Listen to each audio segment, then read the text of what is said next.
Hey traders, let's discuss why I don't think you should be approaching as a 50-50 game. Back in the day, there were times where I would treat the market as if I don't buy, I go short.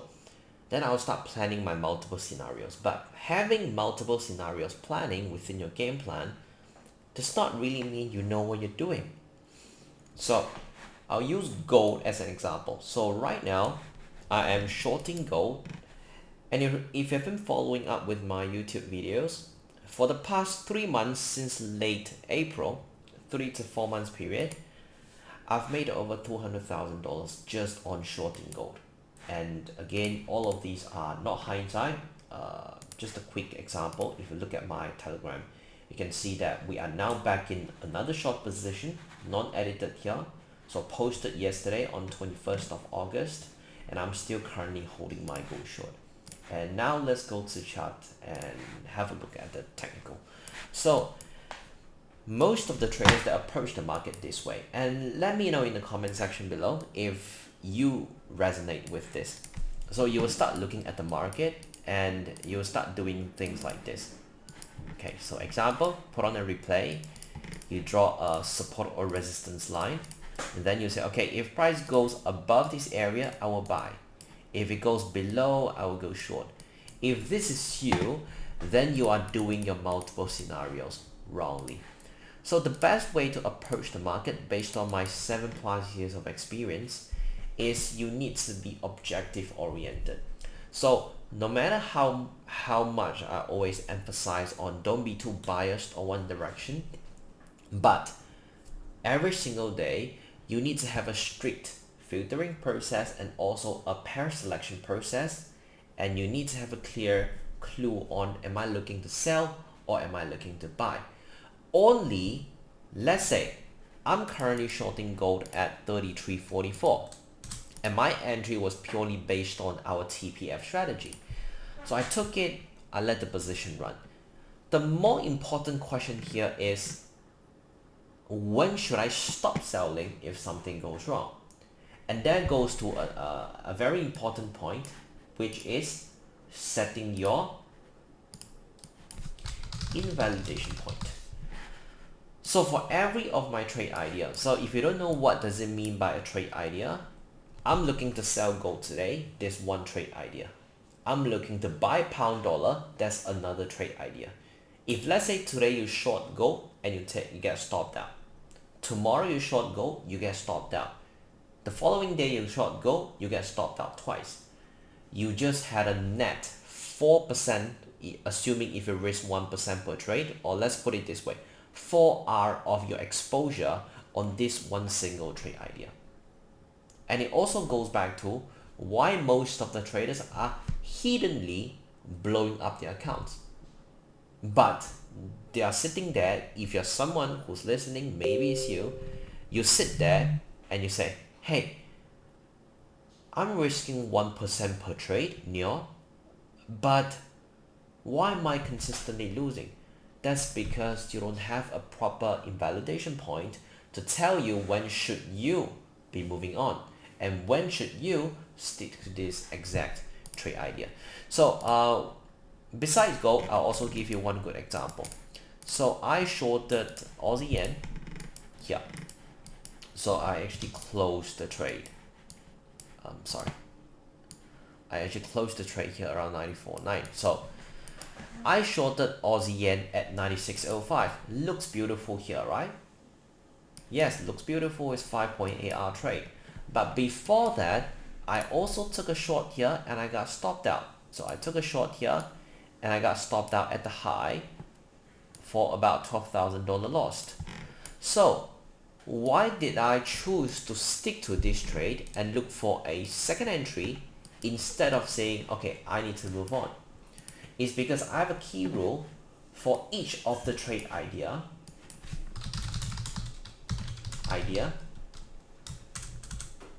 I have a net 2R risk exposure. So if let's say I got stopped out once, I got stopped out twice, goodbye. If you get stopped out once, you get one BE, you still have one more chance. If you get one win, then obviously you still have more attempts. So when I first shorted this Aussie yen, it was based on a lot of different factors. So let me go through the exact recap. So I was looking to short Aussie yen while majority of people were looking to buy because the high time frame is still on a bearish market structure. Just because we broke above this SNR zone here at 95.46, it did not mean we are immediately flipping bullish. So what I do is usually, okay, above this 95.6, is there any other important resistance? In this case, we have one resistance at 97.14. So what I do is, okay, I won't immediately say, oh, price broke above this resistance at 95.55, let me buy. No. I will say, let me wait and see, are we going to break the following resistance or are we going to reject?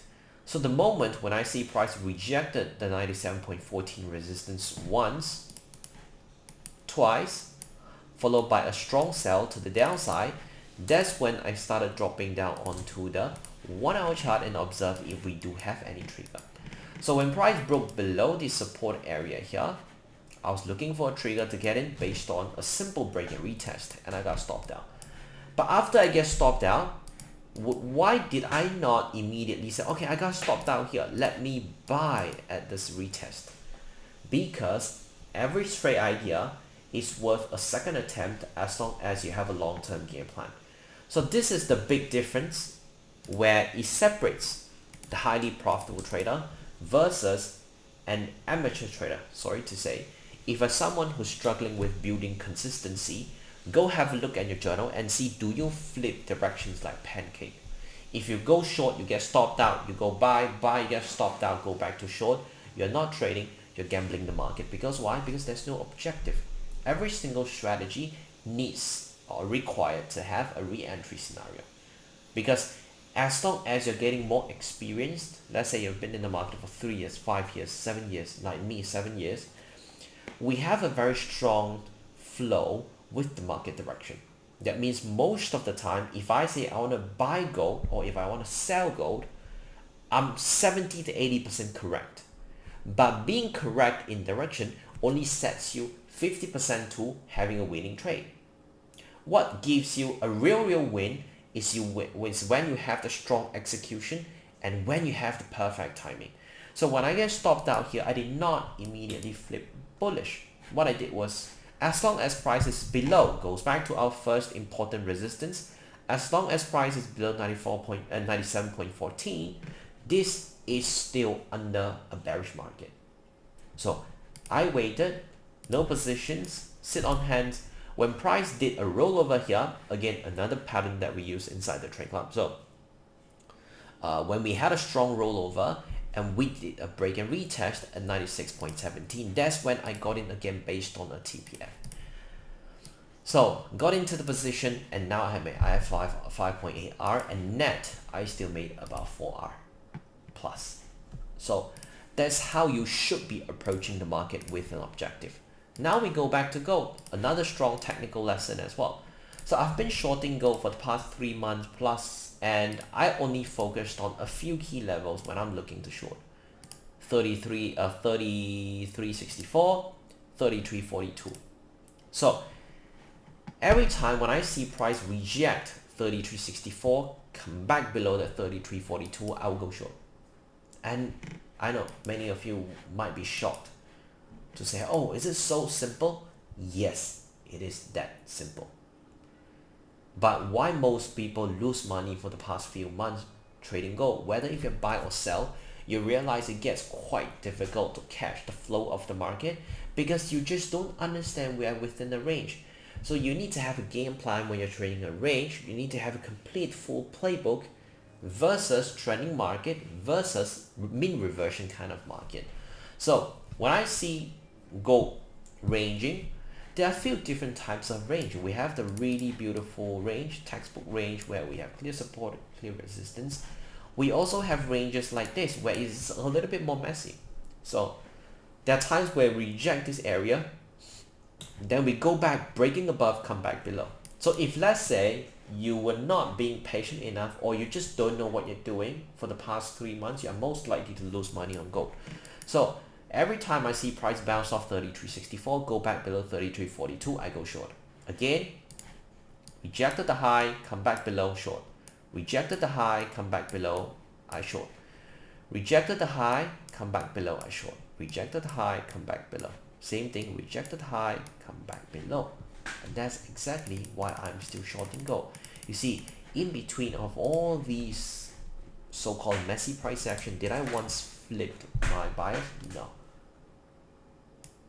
Beginner problem or struggling traders problem has always been too quick to flip things. And you need to understand one thing. Profitable, or just put it this way, good trader have a clear game plan.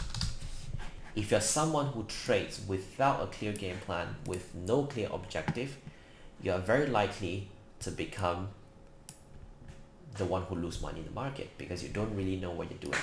And I know after I post this, many of you will tend to say, so Neo, are you trying to tell me that patience is the #1 important thing in trading?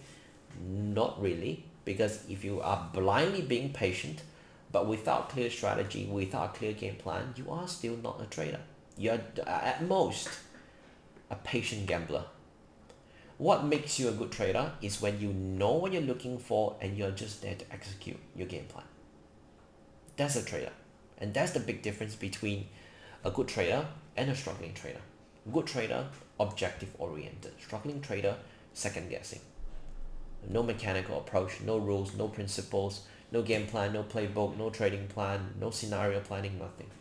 So yeah, back to the title of the video. Don't ever approach the market with a 50-50 mentality, because most likely you are just gambling. You are just second guessing. Good trader, they know what they're doing. They know what they're looking for.